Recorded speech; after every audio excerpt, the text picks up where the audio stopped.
Hello সবাইকে, আমি রাসমণি। আমার নতুন একটি রেসিপিতে তোমাদের অনেক অনেক ওয়েলকাম। লক্ষ্মী পুজো লক্ষ্মী পুজোর দিন আমি বাবার বাড়িতে এসেছি। সকালে আর বিকেলে হঠাৎ করে ইচ্ছে হলো কিছু একটা স্ন্যাক্স বানাই।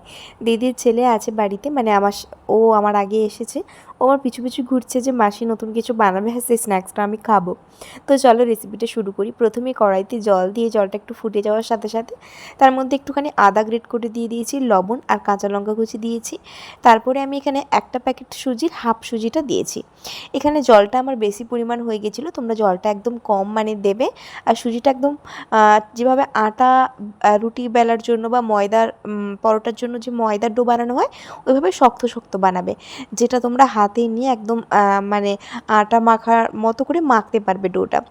তো তারপরে সেটা আমি নামিয়ে নিয়ে ঠান্ডা হয়ে যাওয়ার পরে আমি তার মধ্যে লবণ, হলুদ আর লঙ্কার গুঁড়ো আর অল্প একটু তেল দিয়ে এটাকে হাত দিয়ে ভালো করে মেখে নিচ্ছি।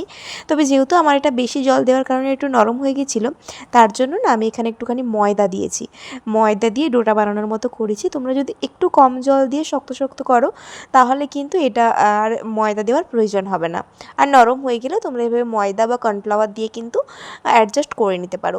তারপরে হাতের মধ্যে আমি তালুতে একটু তেল বুলিয়ে নিয়ে এরকমভাবে গোল গোল করে মাঝখান থেকে একটুখানি করে দিয়েছি আঙুল দিয়ে, এরকমভাবে একটা শেপ দিয়ে দিয়েছি। দিয়ে আর কিছুই না, কড়াইতে তেল দিয়ে তেলটা গরম হয়ে গেলে এগুলোকে লো টু মিডিয়াম আঁচে ফ্রাই করে নিতে হবে।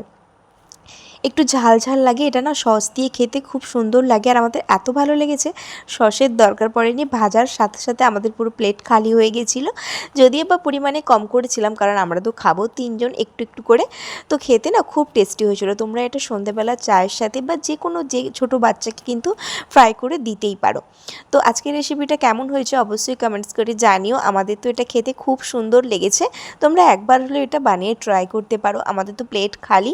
তো দেখো আমি একটা ভেঙে দেখাচ্ছি, আর না খুব ক্রিস্পিও হয়, একটু সময় নিয়ে ভাজলে খুব সুন্দর হয়।